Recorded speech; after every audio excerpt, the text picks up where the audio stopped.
Hello students, आज हम आपके लिए जेई हैक्स में हम चार्ज डिस्ट्रीब्यूशन से रिलेटेड एक ट्रिक लेके आए हैं। तो बेसिकली इसमें मैं आपको एक छोटा सा ट्रिक बताऊंगा कि जिसकी हेल्प से हम कितना ईजिली हम चार्ज डिस्ट्रीब्यूशन फाइंड कर सकते हैं दो बॉडीज़ में। जब एक बॉडी को दूसरे बॉडी से हम टच कर रहे हैं तब कितना उन दोनों पे चार्ज डिस्ट्रीब्यूट हो जाएगा, ये चीज़ आज हम डिस्कस करने वाले हैं। बहुत से लोगों को पता भी होगा, अगर नहीं पता है तो बहुत ही काम की चीज़ है। आप विदिन 1 मिनट, विदिन 30-40 सेकेंड में आप क्वेश्चंस अपना सॉल्व कर सकते हैं। तो चलिए देखते हैं। तो आप जैसे इन दोनों ऑब्जेक्ट्स की बात कर लेते हैं। यहाँ पे दो ऑब्जेक्ट है, दो बॉडी हम देख सकते हैं। एक पे चार्ज हमारा 10 माइक्रोकुलम है, दूसरे पे हमारा 0 है, मतलब ये अनचार्ज बॉडी है, चार्जलेस है, इस पे कोई चार्ज नहीं है। यहाँ पे दोनों बॉडीज आइडेंटिकल नहीं है। फर्स्ट वाले का रेडियस 2 सेंटीमीटर है, सेकेंड वाले का रेडियस 4 सेंटीमीटर है। तो आप लोगों ने पढ़ा होगा यार कि जब दो ऑब्जेक्ट है, मान लो अगर दोनों आइडेंटिकल है, जैसे अगर मैं इस ऑब्जेक्ट की बात करूँ यहाँ पे आपको मैं दिखाता हूँ। ये इस ऑब्जेक्ट की बात करूँ, ये दो ऑब्जेक्ट है, मान लो ये दोनों ऑब्जेक्ट है, ठीक है। तो यहाँ पे अगर मान लो इस पे कोई Q चार्ज है, इस पे 0 चार्ज है, अगर ये दोनों आइडेंटिकल है, दोनों क्या है, आइडेंटिकल है, तो आपने पढ़ा हुआ है कि यार जब दो आइडेंटिकल बॉडीज को अगर टच करें या फिर किसी वायर से उन दोनों को हम कांटेक्ट में लेके आए, तो उस केस में जो चार्ज होता है, जो टोटल चार्ज होता है, वो इक्वली डिस्ट्रीब्यूट हो जाता है। तो इन दोनों केसेस में अगर हम टोटल चार्ज की बात करें, वो क्या होगा, Q + 0 that is equal to 0। तो बेसिकली यहाँ पे टोटल चार्ज हमारा कितना है, टोटल चार्ज हमारा Q ही है। तो जो दोनों बॉडी को जब हम टच करेंगे तो चार्ज इक्वली डिस्ट्रीब्यूट हो जाएगा, तो आधा आधा दोनों में डिवाइड हो जाएगा। तो इस बॉडी पे हमारा चार्ज आ जाएगा Q/2, इस पे भी आ जाएगा Q/2। तो ये वाला प्रोसेस तो हम बड़ी इजीली कर सकते हैं जब बॉडीज क्या हो, आइडेंटिकल हो। जब दोनों बॉडीज क्या हो, आइडेंटिकल हो, तब हम ये चीज यूज कर सकते हैं और इजीली हम बता सकते हैं कि दोनों बॉडीज पे कितना चार्ज डिस्ट्रीब्यूट हुआ होगा। बट उस केस में क्या करोगे यार, जब दोनों बॉडीज आइडेंटिकल नहीं है, जैसे यहाँ पे हमें दिख रहा है एक का रेडियस 2 सेंटीमीटर है, एक का रेडियस 4 सेंटीमीटर है, तो इस केस में ये वाला लॉजिक हम यूज नहीं कर सकते हैं। क्यों? क्योंकि यार दोनों बॉडीज का साइज अलग अलग है, तो दोनों का जो कैपेसिटी होगी, कितना चार्ज उस पर जाए, वो भी क्या हो जाएगा, अलग अलग हो जाएगा। तो उसको सॉल्व करने के लिए मैं एक छोटा सा मैं ट्रिक बताने वाला हूँ। आप उसे ट्रिक भी कह सकते हो, या फिर जब पूरा प्रोसेस, पूरा मेथड हम से गो थ्रू करके जब हम फाइंड आउट करते हैं तो एक फाइनल रिजल्ट आता है। तो वो फाइनल रिजल्ट को मैं डायरेक्टली आपको शो कर रहा हूं, तो उसकी हेल्प से हम डायरेक्टली इसका आंसर दे सकते हैं। तो चलिए मैं आपको उस ट्रिक को दिखाता हूं। तो फिलहाल जैसे इसकी बात करते हैं, मान लीजिए ये रेडियस क्या है, RA है। इस ऑब्जेक्ट की रेडियस हमने RA मान ली, इसकी रेडियस हम RB मान लेते हैं, ठीक है। अब मान लेते हैं जो हमारा टोटल चार्ज है वो क्या है, QT है। QT क्या है, हमारा टोटल चार्ज एज्यूम कर लेते हैं। तो Q2 हमारा टोटल चार्ज है, बहुत बढ़िया। तो अगर आपको इस पे चार्ज निकालना है, मान लीजिए हम A और B को टच कर रहे हैं, या तो आप टच कीजिए या फिर उनको हमें कंडक्टिंग वायर से कनेक्ट कर सकते हैं, तो कुछ भी कर लीजिए आप। तो मान लीजिए हमने इनको टच किया है, तो हमारा A पे जो चार्ज होगा वो क्या होगा, that is equal to RA, इसका रेडियस, इस पे चार्ज फाइंड कर रहे हो तो इसी का रेडियस आएगा, divided by radius of A plus radius of B। So this is what RA plus RB, ये आ गया इनटू आपका टोटल चार्ज। ये एक ट्रिक है, इसकी हेल्प से आप इजीली कोई भी किसी भी बॉडी पे आप चार्ज फाइंड आउट कर सकते हैं। सिंपल सा, इसमें ज्यादा कोई खास बात नहीं है, बट ये आपके काम आ सकता है। कभी भी आपको ऐसे क्वेश्चंस दिखते हैं तो डायरेक्टली इसकी हेल्प से आप अपना आंसर निकाल सकते हैं। तो चलिए निकालते हैं। तो यहां मैं अगर A की बात करूं, जरा ये बताओ इसका रेडियस कितना है, 2 है। अब दोनों का कितना है, 2 और इसका 4, सो 2 + 4 into total charge. Total charge की बात करते हैं यहाँ पे। तो अगर मैं टोटल चार्ज की बात करूँ, इस पे कितना है, 10 माइक्रोकुलम, सेकंड बॉडी पे 0, तो टोटल चार्ज कितना है यहाँ पे, 10 माइक्रोकुलम है, ठीक है, शानदार। तो यहाँ पे 10 रख देते हैं। तो ये हमारा कितना है, 2 divided by 6 into 10, so this is equals to, यहां हम देखते हैं 2 2 3 6, तो कितना है हमारा 10/3 माइक्रोकुलम। तो यहां पे हमारा हमने ऑब्जेक्ट A पे चार्ज निकाल लिया, इतना आया। तो अब आप सेकंड बॉडी पे आप चार्ज निकालना चाहते हैं तो उसके दो तरीके हैं। या तो आप सेकंड वाले के लिए भी सेम फॉर्मूला लगाइए, उसमें क्या आएगा, देखिए QB इज इक्वल टू, अगर आप B पे चार्ज निकाल रहे हैं तो B का रेडियस लीजिए, ये देखिए RB divided by RA plus RB into क्या होगा, इंटू टोटल चार्ज। ये तो आप ऐसे भी निकाल सकते हैं। तो इसमें क्या होगा आपका 4 divided by 2 R A plus जो आर बी होगा वो कितना आएगा 6 आएगा into total charge. Total charge हमारा यहाँ पे कितना है, टोटल चार्ज हमारा यहाँ पे 10 है, तो ये कितना आ रहा है जरा देखिए 2 2 जा 4 3, सो दिस इज व्हाट 20/3 माइक्रोकूलम। तो आपने यहाँ बी पे भी चार्ज निकाल लिया। तो जब हम दोनों बॉडी को टच कर रहे हैं तो हम इन फॉर्मूलेस की हेल्प से दोनों बॉडीज पे हम फाइनल चार्ज निकाल सकते हैं कि कितना कितना चार्ज दोनों पे आ जाएगा। एक तो तरीका ये है दूसरी बॉडी पे निकालने के लिए, या फिर आप यहाँ कंजर्वेशन ऑफ चार्ज भी तो यूज कर सकते हैं। आप ये बताइए जो टोटल चार्ज था that is equals to A plus B था, बहुत बढ़िया। तो टोटल चार्ज हमारा 10 था, अभी आपने ए पे तो ऑलरेडी निकाल ही लिया है, कितना चार्ज है 10/3, तो ये 10/3 है प्लस ये क्यूबी कर लेते हैं। तो जरा ये बताइए क्यूबी की वैल्यू कितनी आएगी 30 माइनस, तो सेम आएगा 20/3 माइक्रोकूलम। तो चाहे आप सेकंड वाली बॉडी पे चार्ज फिर से इसी फॉर्मूले से लगाइए या फिर कंजर्वेशन ऑफ चार्ज कर लीजिए, आप दोनों की ही हेल्प से आप सेकंड बॉडी पे चार्ज फाइंड आउट कर सकते हैं। तो आपने देखा एक सिंपल सा तरीका मैंने आपको बताया है कि इस फॉर्मूले की हेल्प से कितना ईजिली हम बॉडीज पे चार्ज वगैरह हम निकाल सकते हैं। तो अभी तो हम 2 बॉडी की बात करें, आगे चल के हम 3 ऑब्जेक्ट की भी बात करेंगे, तो वहां पे देखते हैं कि वहां पे हम कैसे फॉर्मूले वगैरह लगाते हैं। लेकिन यहां पे आप इस पूरे फॉर्मूले में आप गलती कहां करोगे वो चीज मैं बताने वाला हूं। तो जरा उस चीज पे हम ध्यान देते हैं, फोकस देते हैं, क्योंकि मेनली आप उसी पे गलती करने वाले हो। जैसे इस वाले केस की बात करते हैं, एक बॉडी पे चार्ज हमारा 10 माइक्रोकूलम है, दूसरे पे चार्ज हमारा -15 माइक्रोकूलम है। तो अब देखो गलती कहां होती है, हम क्या करते हैं टोटल चार्ज लेते हैं 10 15, तो हम ये कर देते हैं 10 प्लस 15 इज इक्वल टू 25। ये हमारी गलती होती है। हम क्या कर देते हैं, हम यहाँ पे इसको प्लस ले लेते हैं, वही हमारी गलती होती है। हम क्या करते हैं इसे 25 ले लेते हैं, जो बिल्कुल गलत है। अगर आप टोटल चार्ज की बात कर रहे हो तो अगर एक चार्ज पॉजिटिव है एक चार्ज नेगेटिव है, तो आपको पॉजिटिव को पॉजिटिव नेगेटिव को नेगेटिव लेना, वही गलती होती है जो हमने यहाँ पे की है। हमने क्या किया, इस माइनस को भी प्लस ले लिया, हमने मैग्नीट्यूड को ले लिया डायरेक्ट, जो कि बिल्कुल गलत है। यहाँ पे जो एक्चुअल टोटल चार्ज होगा वो क्या होगा 10 - 15 that is equals to -5 microcoulomb. ये होता है यहाँ पे टोटल चार्ज। अब बाकी का प्रोसेस तो आपको पता ही है। जैसे इस बॉडी की बात करते हैं, तो अगर जैसे मान लीजिए बॉडी ए है, ये बी है, ए पे चार्ज निकालना है हमें, तो ए का रेडियस क्या है 2 divided by total R A plus R B ना, so 2 + 4 6 into total charge here is -5 ना, सो दिस इज -5, सो 2 3 जा 6, so we got here -5/3 microcoulomb. और आपको पता है कि सेकंड बॉडी पे निकालने के 2 तरीके हैं, या तो सेम फॉर्मूला यूज कीजिए, उसका रेडियस कितना है 4, so 4 divided by 6 into total charge that is -5, so 2 2 जा 4 2 3 जा 6, so this is equals to -10/3 microcoulomb. तो ये तरीका है। या फिर सेकंड बॉडी के लिए आप क्या कर सकते हैं, आपको पता है आप कंजर्वेशन ऑफ चार्ज भी कर सकते हैं। So QT is equal to what QA plus QB। तो बेटा आप ये बताओ टोटल चार्ज कितना है आपका -5, और यहाँ पे ए पे आपने कितना चार्ज निकाला हुआ है, यहाँ पे ए पे -5/3, सो प्लस QB। तो जरा आप देखते हैं कि हमारा QB पे इस मेथड से कितना चार्ज हमारा आ रहा है। तो इस -5 इसको +5/3 लिख देते हैं, तो कितना आ गया ये -10/3 माइक्रोकूलम आ गया। तो आप दोनों ही तरीके से आप सेकेंड बॉडी पे आप चार्ज फाइंड आउट कर सकते हैं। तो बहुत ही आसान फॉर्मूला, आसान तरीका मैंने आपको बताया है, जिसकी हेल्प से आप बॉडीज पे चार्ज डिस्ट्रीब्यूशन फाइंड आउट कर सकते हैं। तो ज़्यादा हमें यहाँ कुछ सोचना मोचना नहीं है, बस सिंपल सा अपना फॉर्मूला लगाना है, आंसर निकालना है। तो चलिए अभी तो हम 2 ऑब्जेक्ट्स की बात कर रहे हैं, अब हम मान लेते हैं कि हमारे पास 3 ऑब्जेक्ट्स हैं। तो उस केस में हमारा कैसे चार्ज डिस्ट्रीब्यूशन फाइंड आउट होगा, जरा उस पर हम ध्यान देते हैं। तो अभी चलिए हम नेक्स्ट करने वाले हैं, नेक्स्ट ये करने वाले हैं। तो इससे पहले मैं आपको एक एग्जाम्पल देता हूँ कि मान लो हमारे पास 3 बॉडी है, जैसे मान लो ये है, या फिर चलो जैसे मान लीजिए इस पे चार्ज हमारा Q है, इस पे भी Q है, इस पे भी Q है। तो आपने फर्स्ट जैसे मान लीजिए A था, ये B C, तो आपने A और B को अगर मान लीजिए टच किया, कांटेक्ट में लेके आए, तो उस केस में अभी मैं बोल रहा हूँ कि मान लीजिए सब क्या आइडेंटिकल है, तीनों ही ऑब्जेक्ट्स क्या है आइडेंटिकल है।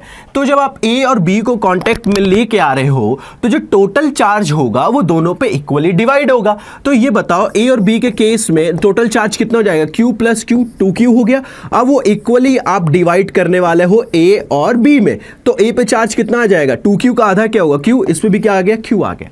ठीक है। अब जैसे मान लीजिए आप बी और सी को जैसे मान लीजिए चेंज करते हैं, जैसे मान लो हम ले लेते हैं यहाँ पे 0 ले लेते हैं, चलो तो अगर 0 ले लेंगे तो हमारा जो टोटल चार्ज होगा इस बॉडी पे कितना आएगा। अब देखते हैं Q प्लस 0 कितना चार्ज है, Q चार्ज है, ठीक है Q चार्ज है। अब हम क्या कर रहे हैं कि मैंने A और B को कांटेक्ट में लेके आया हूं, जो Q टोटल चार्ज दोनों को मिला के Q है, अब वो इक्वली डिवाइड होगा तो इस पे कितना आ जाएगा Q/2, इसमें भी क्या आ जाएगा Q/2। बहुत बढ़िया।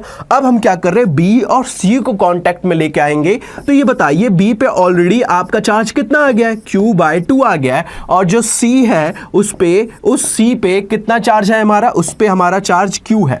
तो टोटल चार्ज की बात करें यहां पे तो क्या है Q प्लस Q/2, तो वो हमारा कितना है 3Q/2 है, ठीक है। अब टोटल चार्ज इस B और C को मिला के क्या है 3Q/2 है। अब वो दोनों पे इक्वली डिवाइड होगा तो 3Q/2 का आधा क्या होगा 3Q/4, यानी कि अब B और C पे जो चार्ज होगा वो 3Q/2 जो है, 3Q/2 जो टोटल चार्ज है उसका आधा दोनों पे डिवाइड जाएगा, मतलब 3Q/4, मतलब इस पे कितना आ जाएगा 3Q/4, इस पे भी कितना आ जाएगा 3Q/4। ये तो तरीका हो गया यार जब बॉडीज आइडेंटिकल हो। तो आपने एक क्वेश्चन किया होगा, एनसीईआरटी का एक एग्जांपल भी है, लेकिन उसके अंदर ना उसने तीनों ही ऑब्जेक्ट्स को ए बी सी को आइडेंटिकल लिया हुआ है, इसलिए आपने उनको उस क्वेश्चन को बड़ी आसानी से कर दिया। ए को उसने बी के साथ कांटेक्ट किया तो पहले आपने टोटल चार्ज लिखा, टोटल चार्ज जैसे यहाँ पे इस एग्जाम्पल की बात करें Q था तो वो दोनों पे इक्वली डिवाइड हो गया Q/2। अब B पे चार्ज आ गया Q/2, C पे ऑलरेडी चार्ज था Q, अब यहाँ पे टोटल चार्ज हो गया 3Q/2। Now this 3Q/2 is going to divide equally in these two objects, तो यहां पे इक्वली डिवाइड हो गया 3Q/4 और 3Q/4। तो ये बहुत ही आसान क्वेश्चन था क्योंकि यहां पे तीनों ही बॉडीज क्या है आइडेंटिकल है। अब दिक्कत कहां होती है यार कि जब बॉडीज आइडेंटिकल ना हो तब तो ये प्रोसेस नहीं यूज कर सकते हम वहां पे, क्योंकि तभी इक्वली तो तभी डिवाइड होगा ना जब दोनों ही बॉडीज क्या होंगी आइडेंटिकल होंगी। तो चलिए बात करते हैं कि जब रेडियस अलग अलग है, जब बॉडीज आइडेंटिकल नहीं है, उस केस में हम क्या करेंगे। तो जरा ध्यान से देखिए, तीन ऑब्जेक्ट्स दिख रहे हैं आपको A B C, पहले का रेडियस R है, दूसरे का 2R है, इसका R है, तो यानी कि हमें दिख रहा है यार यहाँ ऑब्जेक्ट्स ना आइडेंटिकल नहीं है। इस पे चार्ज कितना है Q माइनस 2Q और Q। पहले हम A और B को टच कर रहे हैं, चलिए ठीक है A और B को हम कांटेक्ट में लेके आ रहे हैं। तो चले हम पहले बात करते हैं A और B की बात कर लेते हैं। ये A है B है, टोटल चार्ज बताइए A और B पे कितना है। तो अगर A और B पे हम टोटल चार्ज की बात करें तो देखिए ये कितना है Q, इस पे चार्ज कितना है minus 2Q, so this is equals to minus Q। It means A और B पे टोटल चार्ज हमारा कितना आ गया माइनस Q आ गया। अब आपको A पे चार्ज फाइंड आउट करना है तो सेम हम अपना फॉर्मूला यूज करेंगे। अब यहाँ पे इसका रेडियस कितना है, जिस पे चार्ज निकालना उसी का रेडियस ना R divided by R plus 2R into total charge हमने कितना निकाला है minus Q। So this is equals to क्या 2 और 1 3 ना, तो कितना आ गया, ये आ गया हमारा 1/3Q माइनस का, तो ये हमारा माइनस Q/3 आ गया। कैलकुलेशंस पे आप ध्यान रखिएगा, कैलकुलेशन कोई बड़ी चीज़ नहीं हो, गलतियां हो जाती हैं, बट आपको कंसेप्ट पे फोकस करना है। यहाँ पे बेसिकली जो ट्रिक है उस पे हमें फोकस करना है, कैसे हम यूज़ कर रहे हैं। बेसिकली इसका radius R divided bye 2R plus R कितना हो गया 3 हो गया, तो ये कितना आया R से R कैंसिल, ये 1/3 इंटू टोटल चार्ज Q, इससे माइनस 2Q, तो माइनस Q/3 आ गया। चलिए B पे निकालते हैं। B के लिए क्या होगा, उसका रेडियस कितना है 2R है, सो 2R टोटल कितना है 3R, टोटल चार्ज हमारा minus Q, so this is equals to minus 2/3Q। और मैंने आपको तो बताया है यार B के लिए दूसरा तरीका भी है, कैसे QB इज इक्वल टू क्या करोगे टोटल चार्ज माइनस A पे कितना चार्ज आया है, टोटल चार्ज हमारा कितना है माइनस Q, और अभी आपने निकाला कि A पे चार्ज माइनस Q/3 निकाला है, तो माइनस माइनस प्लस हो गया ना, तो Q/3, तो कितना आ गया माइनस 2Q/3, तो सेम ही आया दोनों, तो बिल्कुल सही है। ठीक है, तो हमने A और B को जब टच किया तो हमने निकाल लिया भाई A पे कितना चार्ज आ गया और B पे कितना चार्ज आ गया। A पे अभी कितना आ गया है, A पे चार्ज आया है हमारा माइनस Q/3, B पे अब कितना चार्ज आ गया है माइनस 2Q/3। अब हम कांटेक्ट में लेके आने वाले हैं B और C को। अब ध्यान दीजिएगा, अब B पे चार्ज ना माइनस 2Q/3 है, माइनस 2Q नहीं है क्योंकि B को ऑलरेडी हमने A से टच कर दिया। तो चलिए अब B और C की बात कर लेते हैं। तो टोटल चार्ज बताइए कितना होगा B पे हमारा टोटल चार्ज है माइनस 2Q/3, और हमारा जो C है उस पे चार्ज कितना है हमारा Q चार्ज है। तो चलिए यहाँ पे क्या आएगा minus 2Q plus 3Q divided by 3, तो ये आ गया हमारा Q/3। ये टोटल चार्ज B और C को मिला के कितना आ गया है Q/3 आ गया। अब जरा अब B पे निकाल लेते हैं कि B पे कितना आ गया, रेडियस कितना है, B का रेडियस 2R है, 2r और इसका कितना है r है ना, तो कितना है 2r और ये 3r हो गया, इनटू टोटल चार्ज कितना है ये q/3 है, तो ये आ गया हमारा ये 2q/9 आ गया, ये हमारा b पे चार्ज आ गया। सिमिलरली अब हम c पे भी निकाल सकते हैं, QC is equal to radius कितना है r/3r इनटू टोटल चार्ज कितना है q/3, सो यहां पे आ गया हमारा q/9। दूसरा तरीका भी है, QC पे अगर आपको चार्ज निकालना है तो क्या करोगे, QT minus QB, QT total charge कितना आपने निकाला है यहाँ पे माइनस 2q/3 और ये कितना है q/3, तो q/3 माइनस b पे कितना है आपका 2q/9, जरा चेक करते हैं कितना आ रहा है यार ये, तो ये 9 हो गया, ये 3q हो गया, अब ऐसे यहाँ पे 2q तो ये सेम आ गया q/9, तो ये बिल्कुल सही है। तो आप कोई सा भी मेथड यूज कर सकते हैं, कोई दिक्कत वाली बात नहीं है। तो पहले हमने a और b को टच किया, फिर हमने a b पे चार्ज निकाला, फिर b और c को टच किया, फिर हमने b और c पे चार्ज निकाला है। अब हम क्या कर रहे हैं, अब हम c और a को टच करने वाले हैं। तो जरा आप ध्यान दीजिएगा कि जो a पे चार्ज है वो कितना है -q/3। अब जब c की बात करेंगे आप, तो c पे आपने कितना चार्ज निकाल लिया है q/9। अब जरा और ध्यान से देखिए, ये जो a और c है दोनों क्या है, आइडेंटिकल है। देखिए इसका भी रेडियस r है, इसका भी रेडियस r है, तो इस पे चार्ज -q/3, इस पे चार्ज q/9, टोटल चार्ज आप निकाल लेंगे। वो टोटल चार्ज तो ये दोनों बॉडीज पे इक्वली डिवाइड हो जाएगा। क्यों, क्योंकि दोनों ही बॉडीज क्या है, आइडेंटिकल है। तो यहां पे जो -q/3 plus q/9 total charge निकाल लेंगे आप, फिर दोनों को आप इक्वली डिवाइड कर देना, दोनों ही आइडेंटिकल है। जब बॉडीज आइडेंटिकल है तब थोड़ी हम ये फॉर्मूला लगाएंगे, तब तो टाइम वेस्ट होगा फॉर्मूला लगाने से। हम टोटल चार्ज निकालेंगे, आधा आधा दोनों पे डिवाइड कर देंगे। तो आपने देखा कितना आसानी से हमने जब इन क्वेश्चंस को सॉल्व किया है, तो बहुत ही आसान सा मेथड है, इसमें कोई बड़ी सी चीज मैंने आपको नहीं सिखाई, एक सिंपल सा मैंने आपको रिजल्ट है जो अब मैंने आपको यहां ला के दे दिया, जिस रिजल्ट को आप डायरेक्टली यूज कीजिए। ये इससे फर्क नहीं पड़ता है कि हमारा बॉडी आइडेंटिकल है या नहीं है, उसकी रेडियस क्या है, कुछ भी हो, हम ये फॉर्मूला लगाएंगे, डायरेक्ट हमारा आंसर आ जाएगा। इस चीज़ पे हमें बस फोकस करना है कि जो टोटल चार्ज है वो उस पर ध्यान देना है। पॉजिटिव है तो पॉजिटिव लेना है, नेगेटिव है तो नेगेटिव लेना है। तो चलिए मैं आपको एक क्वेश्चन देता हूं, आप इस क्वेश्चन को ट्राई कर सकते हैं। तो मैं क्या कर रहा हूं कि मैं यहां पे 3 ऑब्जेक्ट ले रहा हूं, ठीक है, ए बी और सी, ठीक है। मान लीजिए इसका रेडियस है 2r है, इसका r ले लेते हैं, चलिए इसका रेडियस हम 3r ले लेते हैं। Okay, now suppose charge on a is -2q, इस पे चार्ज हमारा q है, इस पे चार्ज हम अपना 3q ले लेते हैं। हमने क्या किया, पहले हमने a को b के साथ कांटेक्ट में लेके आए, ठीक है, उसके बाद हम फिर B को C के साथ कांटेक्ट में लेके आए, फिर C को A के साथ में। तो आपको मुझे ये बताना है final charge on C, final charge on C, ये आपको फाइंड आउट करना है कि सी पे जो फाइनल चार्ज होगा वो क्या होगा। तो इसका आंसर आप कमेंट सेक्शन में मेंशन कर सकते हैं। तो आप इस क्वेश्चन को सॉल्व कीजिए और कमेंट्स में अपने आंसर को जरूर फिल कीजिए। आपको आंसर उसमें आप पोस्ट कीजिए आंसर, और आपको सेम इसी फॉर्मूले, इसी शॉर्टकट की हेल्प से इस क्वेश्चन को भी सॉल्व करना है। तो आपको दिख रहा है ये बॉडीज यहाँ पे आइडेंटिकल नहीं है, तो यहाँ पे जो आप करते थे ना, सारे चार्जेस को जोड़ा, टोटल चार्ज को इक्वली डिवाइड किया, वो यहाँ पे यूज नहीं होने वाला है। तो आप इसको सॉल्व कीजिए। फाइनल चार्ज जो भी सी पे आएगा उसको कमेंट सेक्शन में आप मेंशन कीजिए। ये तो चलिए आज की बात हो गई। तो मैं आपके लिए हम कुछ नया भी लेके आए हैं। हम क्या करने वाले हैं कि हम 4 लाइव मेगा मॉक टेस्ट लेके आ रहे हैं आपके लिए। आप क्या कर सकते हैं, आप उन पेपर्स को आप चाहते हैं कि दे, तो आपको हमारी एप्लीकेशन डाउनलोड करनी होगी। आप अपने आप को रजिस्टर कीजिए। ये जो भी 4 टेस्ट हैं वो स्टार्ट होने वाले हैं 25 दिसंबर से। तो आप इन टेस्ट को आप इजीली दे सकते हैं और अपने आप को compete कीजिए कि जो हज़ारों बच्चे हैं उनके बीच में आप कहाँ स्टैंड करते हैं। तो हम ये जो टेस्ट है बिल्कुल फ्री है, इसमें आपको कुछ करना नहीं है, बस अपने आप को रजिस्टर कीजिए, एप्लीकेशन डाउनलोड कीजिए और इन टेस्ट को दीजिए आप। तो पहला टेस्ट है हमारा 25 दिसंबर से हमारा स्टार्ट होने वाला है। तो अपने आप को देखिए कि आपकी प्रिपरेशन कहां तक हुई है, कहां आप अपने आप को पाते हैं इस पूरे टेस्ट में। ठीक है, तो फिर मिलेंगे यार, फिर मैं कुछ ऐसे ही आपके लिए ट्रिक्स लेके आऊंगा। तो नेक्स्ट वाला भी कुछ ऐसा ही इंटरेस्टिंग होगा। ये ट्रिक्स भले ही छोटी छोटी होती है बट एक काम की होती है। जब ऐसा क्वेश्चन सामने आपके आ जाएगा तो फिर आप क्या करोगे, उस केस में आप इसको याद कीजिएगा, फटाक से आपका क्वेश्चन हो जाएगा। कहीं भी ऐसे क्वेश्चंस आपको मिल सकते हैं। तो चलिए, थैंक यू सो मच, फिर मिलेंगे हम। Thank you so much.